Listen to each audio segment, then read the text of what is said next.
മതി മതി, നിന്റെ ഭയങ്കര അട്ടാസനവൻ. ഇവനാ ഈ പരിപാടിയിലെല്ലാം വലിയവൻ. സമ്മതിച്ചടാ? സമ്മതിച്ചു. വന്നല്ല വരമാല. ചേട്ടാ ഈ പരിപാടിക്ക് പങ്കെടുക്കാൻ വേണ്ടി ചേട്ടനോട് വരാൻ പറഞ്ഞിട്ട് ഇപ്പോഴാണ് വരുന്നത്. ചേട്ടനോട് ഞാൻ ഇന്നലെ വന്ന് പറഞ്ഞാൽ ഈ പരിപാടിക്ക് പങ്കെടുക്കാൻ നേരത്തെ കാലത്തോടെ വരണമെന്നുള്ളത്. ഞാൻ ഈ ചേട്ടനെ കാണാൻ വേണ്ടി മിനിഞ്ഞാന്ന് ചേട്ടന്റെ വീട്ടിൽ വന്ന്, ചേട്ടന്റെ ആറ്റിങ്കരയിലുള്ള വീടുണ്ടല്ലോ അവിടെ വന്ന്. ചേട്ടൻ ഇപ്പൊ ആറ്റിങ്കരയിലൊക്കെ താമസം മാറ്റിയാ? ഞാൻ എന്നെ മാറി. നന്നായി ചേട്ടാ. ആറ്റിങ്കരയിലാണെങ്കിൽ പെണ്ണുങ്ങളുടെ കുളിയും നനയും തുണിയലക്കും എല്ലാം ഭയങ്കര വൃത്തികേടുകളാ. അല്ല ഇപ്പൊ എവിടെയാ താമസം? ഇപ്പൊ ഞാൻ ആറ്റിന്റെ അരിയത്തോട്ടാക്കി. അതെന്താ? പഴയ പോലെ കണ്ണത്ര പിടിക്കുന്നില്ല. നമുക്ക് എല്ലാം ക്ലിയർ ആവണം. അതുകൊണ്ടാണ് ഞാൻ നേരിട്ട് ഇങ്ങോട്ട് വന്നു. ഓ അങ്ങനെ. ചേട്ടൻ മിനിഞ്ഞാന്ന് എന്ത് പരിപാടി ഇവിടെ കാണിച്ചത്?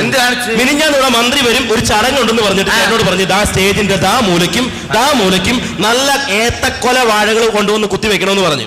നല്ല കൊലച്ചു വെക്കുന്ന ഏത്തവാഴകൾ. എന്നിട്ട് ചേട്ടൻ എന്ത് പരിപാടി കാണിച്ചത്? ചെറിയ വാഴയുടെ ചിത്രമുള്ള തൈ കൊണ്ടുവന്ന് കുഴിച്ചിട്ടിരിക്കുന്നു. ഇവിടെ ആരാ വരുമെന്ന് പറഞ്ഞേ? മന്ത്രി തന്നല്ലോ. അതെ. ഇവനൊക്കെ ആരെങ്കിലും ഇന്നേവരെ സമയത്തും കാലത്തും വന്നിട്ടുണ്ടാ?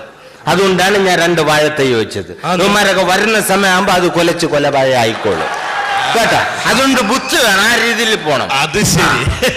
അല്ല ഈ നാട്ടിലെത്താനും പരിപാടി ആയതുകൊണ്ട്. അല്ല ഞാൻ ചോദിക്കട്ടെ, നീ ഇവിടെ റേഡിയോ മാങ്ങോ എന്ന് പറയുന്ന ഒരു പരിപാടി നടക്കുക.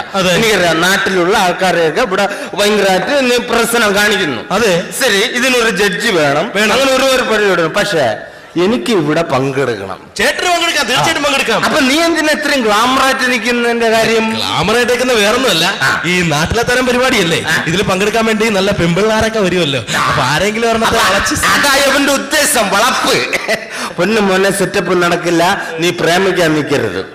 എടാ പ്രേമൊന്നും ശരിയല്ലെന്ന്. അങ്ങനെ പറയുന്നത് ഇപ്പോഴത്തെ പ്രേമം പഴയ പ്രേമമായിട്ട് ഒരുപാട് വ്യത്യാസമുണ്ട്.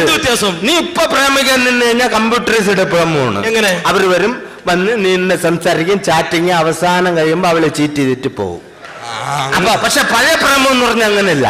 പഴയ പ്രേമം എന്ന് പറഞ്ഞാൽ മറ്റേ നള ദമയന്തി പ്രേമമാണ്. ഹംസം ദൂതായിപ്പാണ് പരിപാടി. നമ്മുടെ നളൻ ദമയന്തി ഹംസത്തെ ദൂതായിട്ട് അയക്കുന്നത്.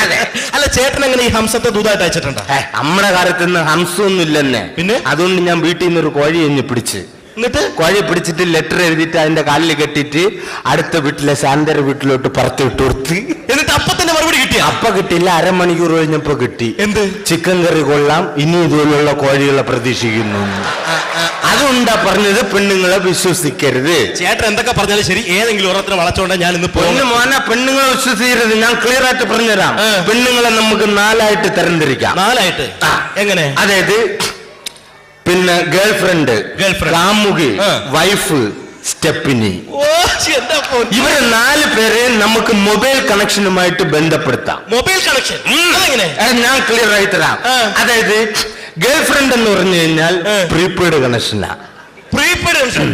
ഒരു മാസം വരെ കാണും. നമ്മൾ 1 മാസം വരെ അവളെ കാണുക, സംസാരിക്കുക, എന്തെങ്കിലും ചെറിയ മുട്ടായൊക്കെ വാങ്ങിച്ചു കൊടുക്കുക. 1 മാസം കഴിഞ്ഞ് നീ വാങ്ങിച്ചു കൊടുത്തില്ലെങ്കിൽ ഓട്ടോമാറ്റിക്കായിട്ട് കട്ടാവും. റീചാർജ് ചെയ്തില്ലേ കട്ടാവും. ഇനിയിപ്പോ കാമുകി എന്ന് പറഞ്ഞ വെറൈറ്റിയാ, പോസ്റ്റ് പെയ്ഡ് കണക്ഷനാ. പോസ്റ്റ് കണക്ഷൻ അതെങ്ങനെ? 1 വർഷം വരെ കാണും. 1 വർഷത്തേക്ക് നമ്മൾ എടുക്കുക, ഇങ്ങനെ സംസാരിക്കുക, 2000 രൂപയ്ക്ക് മേലുള്ള സാധനങ്ങൾ വാങ്ങിച്ചു കൊടുത്താലേ സ്വീകരിക്കൂ. അപ്പൊ കൊണ്ടുവരുന്ന കറങ്ങുക. പിന്നെ നമുക്ക് അവളെ കല്യാണം കഴിഞ്ഞ് പോകുമ്പോൾ വേണമെങ്കിൽ വിടാം, ഇല്ലെങ്കിൽ നമ്മൾ വീണ്ടും അത് ചാർജ് ചെയ്തോണ്ടിരുന്നാൽ അവിടെ കണ്ടിന്യൂ. അത് ശരി. അപ്പൊ ഭാര്യ എന്ന് പറഞ്ഞാൽ ലൈഫ് ലോങ് കണക്ഷനാ. മരിച്ചാലും ബില്ല് വന്നുകൊണ്ടിരിക്കും, നേരിട്ട് കുഴിയിൽ വന്നുകൊണ്ടിരിക്കും, ചത്താലും വിട്ടു പിരിയില്ല. അതാണ് ലൈഫ് ലോങ് കണക്ഷൻ. അപ്പൊ സ്റ്റെപ്പിനി കോയിൻ ബോക്സ്. ആവശ്യമുള്ളപ്പോ കാശ് ഇടുക, വിളിക്കുക, കട്ടാക്കുക, പോകും. അപ്പോ ഇതിൽ ഏതാണ് താല്പര്യം എന്ന് പറഞ്ഞാൽ നീ തെരഞ്ഞെടുത്തോ. അവസാനം നമ്മൾ കുറ്റം പറയരുത്. ഇതാ സംഭവം. ഓക്കെ. അല്ല ചേട്ടാ, ഈ പരിപാടിയിൽ പങ്കെടുക്കാൻ ചേട്ടന്റെ വീട്ടിൽ നിന്ന് പിള്ളേരൊന്നും വന്നില്ല? എന്റെ പിള്ളേരൊക്കെ വേറെ പരിപാടി തന്നെ.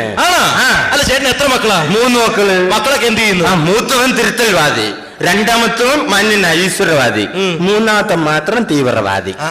അപ്പൊ ചേട്ടന്? ഞാനല്ലേ ഇതിനെല്ലാം ഉത്തരവാദി. പിന്നെ നമ്മളുള്ളുണ്ടല്ലോ ഇതൊക്കെ ഇങ്ങനെ അക്രമം വളരണത്. അതല്ലേ ചേട്ടാ, നല്ല മക്കൾ ഉണ്ടാവണമെങ്കിൽ യോഗം വേണം. പിന്നെ അയ്യവൻ പറയുന്ന പോലെ ഇതുപോലെ ഒരു പൊതുയോഗം വിളിച്ചു വിട്ടിട്ട് പിള്ളേർ ഉണ്ടാകുക. നീ പോടാ. അതല്ല ഞാൻ പറഞ്ഞ അങ്ങനെയല്ല. ഇങ്ങനെയുള്ള തലതെറിച്ച മക്കളെ സൃഷ്ടിക്കുന്ന നേരത്ത് വല്ല തെങ്ങും വെക്കുവാണെങ്കിൽ ഈ നേരത്ത് നല്ലൊരു കൊപ്രാ മുതലാളി ആവാൻ മേലായിരുന്നാ. പിന്നെ പാതിരാത്രി 12:30 1 മണി സമയത്താണ് തെങ്ങ് വെക്കണ ഇവരൊക്കെ വേറെ ചെറുത്തേട്ടവർ നീ പോരാ എന്റെ ജോലി നോക്കി ആകട്ടെ അല്ല ഇത്ര ഭാര്യയും മക്കളും ഒക്കെ ഉള്ള ഈ ചേട്ടൻ എന്തിനാണ് അപ്പുറത്തെ വീട്ടിൽ ആ സുമതിയുടെ പുറകെ കിടക്കുന്നത്? അതിപ്പോ വലിയ കുറ്റോട് ഞാൻ ചോദിക്കട്ടെ, സത്യമാണേ പറ. എടാ ഈ പവർ കട്ട് സമയത്ത് ഒരു ജനറേറ്റർ ഉള്ളത് നല്ലല്ലേ? അതേ ഞാൻ ഉദ്ദേശിച്ചുള്ളൂ. അത് ശരി. അപ്പൊ ചേട്ടൻ ഭാര്യനെ ഉപേക്ഷിച്ചു പിന്നല്ലാതെ. അതെന്താ ഭാര്യനെ ഉപേക്ഷിക്കാൻ കാരണം? അതൊക്കെ ഒരുപാട് കാര്യമുണ്ട്, നീ അതിലോട്ട് കിടക്കണ്ട. അല്ല കാരണം എന്താന്ന് പറ. പറഞ്ഞേ തീരുള്ളെങ്കിൽ ഞാൻ ഒന്ന് പറയട്ടെ. ഞാൻ ഇപ്പൊ പറഞ്ഞു, നിന്റെ വീട്ടില് നീ ഒരു പശുവിനെ മേടിച്ചു.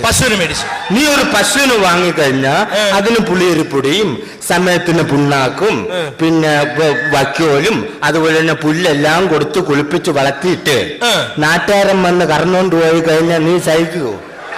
അതുകൊണ്ടാണ് ഞാൻ ഡിവോഴ്സ് ചെയ്തത്. അത് നീ മനസ്സിലാക്കണം. അല്ല ചേട്ടൻ ഇപ്പൊ ഉപേക്ഷിച്ച് പോയ ഭാര്യ ഉണ്ടല്ലോ ശ്യാമള ചേച്ചി, ഈ ശ്യാമള ചേച്ചി ഇപ്പൊ എന്ത് ചെയ്യുന്നെന്ന് ചേട്ടൻ വല്ല അന്വേഷിക്കാറുണ്ടോ? അവക്ക് ജോലി ഉണ്ടെന്ന്. എവിടെ?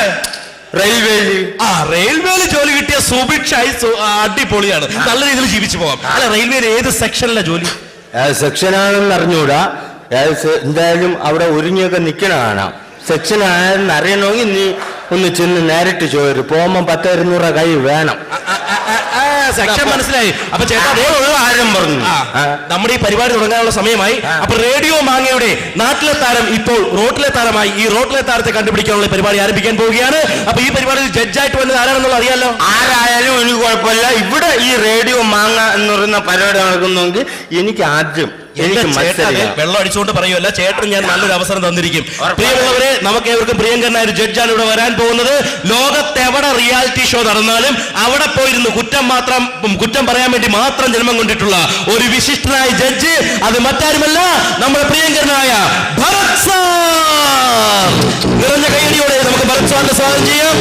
അതാ വന്ന ആടി ആന വന്ന പോലെ. ഇവിടെ ലുക്ക് കിട്ടുന്നുണ്ടാ? ഓ എന്താ പൊന്നോ സാറേ. അപ്പൊ നമുക്ക് മുണ്ടഴിച്ചിട്ട് പറഞ്ഞപ്പോ അവിടെ അഴിച്ചിട്ട് അവിടെ അഴിച്ചിട്ടാണല്ലേ എടുത്ത് കൊടുക്ക്. അപ്പൊ പരിപാടി ആരംഭിക്കല്ലേ? പക്ഷെ ഒരൊറ്റ കണ്ടീഷൻ, എനിക്ക് പാട്ട് പാടും. ഒരു കാര്യം ചെയ്യാം, നമുക്ക് പരിപാടി തുടങ്ങാം. ആദ്യത്തെ പാട്ട് നമ്മുടെ നാട്ടിലെ ഏക ഒരു താരമാണ്. നിരവധി താരങ്ങൾ ഈ പരിപാടിയിൽ പങ്കെടുക്കാൻ വേണ്ടിയുണ്ട്. അപ്പൊ ചെറിയൊരു മദ്യപാനിയാണെങ്കിൽ നന്നായിട്ടൊക്കെ പാട്ട് പാടും. അപ്പൊ നമ്മുടെ ബാലൻ ചേട്ടൻ നമുക്ക് വേണ്ടി ആലപിക്കുന്ന ഒരു മനോഹരമായ ഗാനത്തോടു കൂടി നമ്മുടെ റേഡിയോ മാങ്ങയുടെ റോട്ടിലെ താരം പരിപാടി ആരംഭിക്കാൻ പോവുകയാണ്.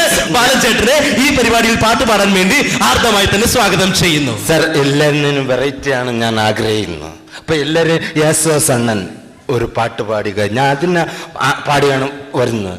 ഞാൻ എല്ലാം വെറൈറ്റി പാട്ട് ഞാൻ എഴുതി കൊണ്ടുവന്നിട്ടുണ്ട്. ഞാൻ പാടിത്തരാം. എനിക്ക് എന്നെ തരണം. തുടങ്ങണ്ട. അവരെല്ലാം അയച്ചു പോയി. ഉള്ള പോലെ തന്നെ പറഞ്ഞെടുത്ത് അണച്ച് കാണാൻ പോവാനേ കുഴിയിൽ തന്നെ കൊണ്ടിടാനേ.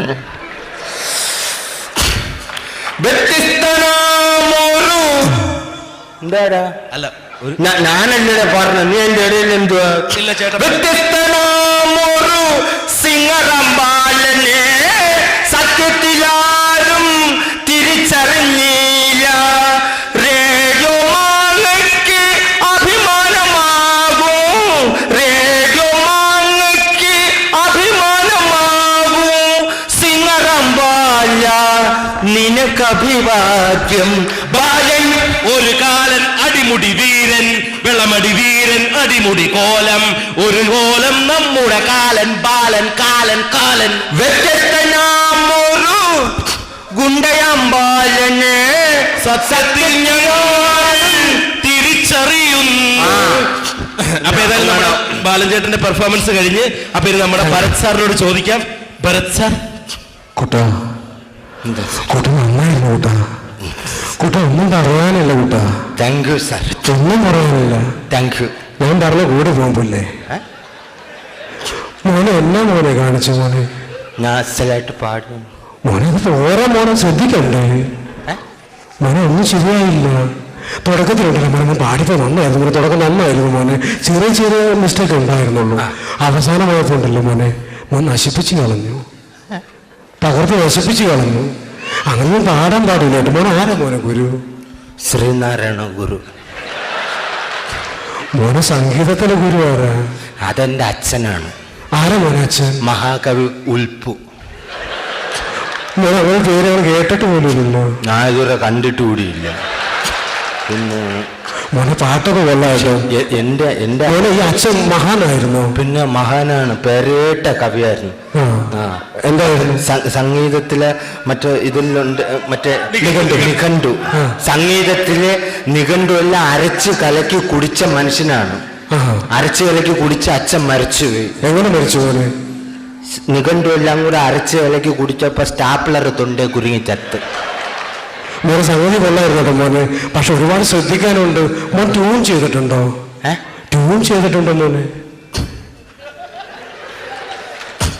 എനിക്കിഷ്ടമാണ് അത്. ട്യൂൺ ചെയ്യാൻ എനിക്ക് ഇഷ്ടമാണ്. മോനെ ഈ ട്യൂൺ ചെയ്തപ്പോ മോനെ നീലാംബരിയാണോ കല്യാണിയാണോ മോൻ ട്യൂൺ ചെയ്തിട്ടുള്ളത്? ഇവർ രണ്ടുപേരും അല്ല, മടത്ര ശാന്ത. സത്യം നോക്കിയാ മതി, കൂടെ വരും. മോനെ കൂത്തമ്പല അമ്മണിയല്ലേ കുറച്ചുകൂടെ മോനെ മോനെ അത് ശ്രദ്ധിക്കണം കേട്ടോ. അത് വളരെ ഒരു തുടങ്ങിയപ്പോ വളരെ മനോഹരമായിരുന്നു മോനെ. പിന്നെ ഇടയ്ക്ക് വെച്ച് അങ്ങ് പോയി മോനെ, കിട്ടിയില്ല, പറ്റില്ല. അത് ഭയങ്കരമായിട്ട് ശ്രദ്ധിക്കണം കേട്ടോ. ഈ പാട്ട് സംഗീതം എന്ന് പറഞ്ഞൊരു വലിയ കടലാ. അത് എത്തിപ്പെടാൻ വലിയ ബുദ്ധിമുട്ടാണ്. നമ്മളൊക്കെ മൂത്ത് മാറിക്കൊണ്ടിരിക്കുക ഇപ്പോഴും. അറിയാലോ നിങ്ങൾക്ക്, മൂപ്പനാ. ഈ മൂപ്പൻ പറയുമ്പോ മോൻ ശ്രദ്ധിക്കണം കേട്ടോ. പിന്നെ മോനെ പ്രത്യേകിച്ച് പറയാനുള്ള ഒരു കാര്യം എന്ന് മോൻ പാടി ആ തുടക്കം കഴിഞ്ഞ് പല്ലവിയൊക്കെ കഴിഞ്ഞു മോനെ, അതെല്ലാം മനോഹരമായി. മോനെ ഈ പാട്ടിന്റെ തുടക്കം ഋഷഭമാ, അവസാനം എന്താണെന്നറിയോ? ഈ ഋഷഭം പാടിയപ്പോ മോൻ ഷഡ്ജ് ഇട്ടോ? ഇട്ടായിരുന്നു മോനെ ഷഡ്ജ്? ഇട്ടായിരുന്നു മോനെ, ഷഡ്ജ് ഇട്ടില്ല. അതൊക്കെ ശ്രദ്ധിക്കണ്ടേ മോനെ? ഇട്ടായിരുന്നു മോനെ ഓർത്ത് നോക്കിക്കോ മോനെ. ഒരു മിനിറ്റ്. അല്ല, അത് മോൻ ഷഡ്ജ് ഇട്ടില്ല. അത് വളരെ രാവിലെ വെച്ച് വെള്ളടിക്കുന്നതിന് മുമ്പ് കുളിച്ച് ഇത് ഇട്ടിട്ടാണ് മുണ്ടെടുത്തത്. ഞാൻ മോനെ ഷഡ്ജ് ഇട്ടില്ല മോനെ. മോൻ അങ്ങനെ ഇട്ടായിരുന്നെങ്കിൽ സംഗതി താഴെ പോയില്ലായിരുന്നു. മോനെ ഓർത്ത് നോക്കിക്കേ. ഷഡ്ജ് ഇട്ടില്ല, എനിക്കറിയാവുന്നല്ലോ, ഞാൻ കണ്ടല്ലോ.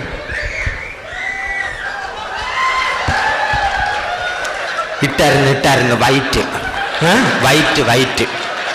മോന് സംഗീതത്തിൽ വൈറ്റ് ഷഡ്ജോ? മോന് സംഗീതത്തിൽ വൈറ്റ് ഒന്നും വരില്ല, കൂടിപ്പോയ ഒരു വെള്ളി വരും. വെള്ളിയൊന്നും ഇടാനുള്ള ത്രാണിയൊന്നും ആയില്ല. നമ്മള് പാവങ്ങളാ. 10 രൂപയ്ക്ക് 4 എണ്ണം കിട്ടും. നമ്മൾ തെങ്ങി കയറാൻ പോണ നമ്മൾ ഇന്ന് ഇത് കേട്ടാ. അതൊക്കെ ശ്രദ്ധിക്കണം കേട്ടോ. ഒരു കാര്യം ചെയ്യുമ്പോൾ തെണ്ടിക്കോട്ടെ അല്ലേ? അതെ അതെ, നമുക്ക് മാർക്കൊന്നും അറിയാം സാർ. അപ്പോ നമ്മുടെ ഇത്രയും നേരം പെർഫോമൻസ് നടത്തിയ നമ്മുടെ ബാലൻചേട്ടന്റെ മാർക്ക് അറിയാൻ പോവുകയാണ്. ഭരത് സാർ, മോനെ ഒരു കവിയാണ്, മോനെ എല്ലാം ഇഷ്ടപ്പെട്ടു മോനെ. അത് മോനെ ഞാൻ അറിഞ്ഞത് തരുക. ഞാൻ 100 ഇട്ടു. ഞാൻ 50 ഇട്ട്. എന്തിനാ? പൈൻ്റെ എടുക്കാം മോനെ, അത് മതി കേട്ടോ. അങ്ങനെ ചെറിയ ഒരു ഇത് പോരെ സാർ. എനിക്കിപ്പോ ഇനി മാർക്കൊന്നും വേണ്ട. പക്ഷെ എൻ്റെ ഒരു ആഗ്രഹമുണ്ട്, ഞാൻ നല്ല രീതിയിൽ ഒരു പാട്ടും കൂടെ പാടിയിട്ട് പോകും. മോനെ ശാസ്ത്രീയം പഠിക്കാതെ പരിപാടിക്ക് പങ്കെടുക്കാൻ പാടില്ല. ക്ലാസിന്റെ എല്ലാ ഏർപ്പാടും എനിക്കറിയാം. അല്ല കുട്ട, അത് ശ്രദ്ധിക്കണ്ടേ കുട്ട. മോനെ കുട്ടൻ ഏതാ പാടുന്നത്? ഞാൻ മറ്റേ പാട്ട്, മോഹൻലാലിന്റെ ഗംഗ എന്ന് പറയുന്ന പാട്ട് ഞാൻ പാടും. അമ്മയുടെ സാർ മോനെ ആ പാട്ടിനെടുത്ത് പാടില്ല. ദാസേട്ടൻ 3 മിനിറ്റ് ശ്വാസം പിടിച്ച് സ്റ്റുഡിയോ വെച്ച് പാടിയ പാട്ടാ. 3 മിനിറ്റല്ലേ ശ്വാസം പിടിക്കുന്നത്? ഞാൻ വെള്ളത്തില് 1/2 മണിക്കൂർ ശ്വാസം പിടിച്ച് മുക്കിലിട്ട് മണലൂറ്റുകാരനാണ് ഞാൻ. അപ്പൊ എനിക്ക് 1/2 മണിക്കൂർ മുക്കിലിടണം. എനിക്ക് ഇത് 3 മിനിറ്റ് ഈസി. ഒന്ന് പാടിക്കോ മോനെ. പ്രിയമുള്ളവരെ അനുഗ്രഹിക്കുക. ഗംഗ എന്ന് പറയുന്ന പാട്ടാണ്. നീ എന്താ എന്നെ തല്ലിക്കൊല്ലാൻ നിൽക്കുന്നു? അല്ല ചേട്ടൻ പാടിക്കും. അല്ല, നീ ഇങ്ങനെ നിൽക്കുന്നു. എന്നെക്കാലം പൂസാടെ നീ. അല്ല ചേട്ടൻ അടുത്ത് വന്നപ്പോ അതിന്റെ മോനെ പാടിക്കോ മോനെ, കുഴപ്പമില്ല. ഗംഗ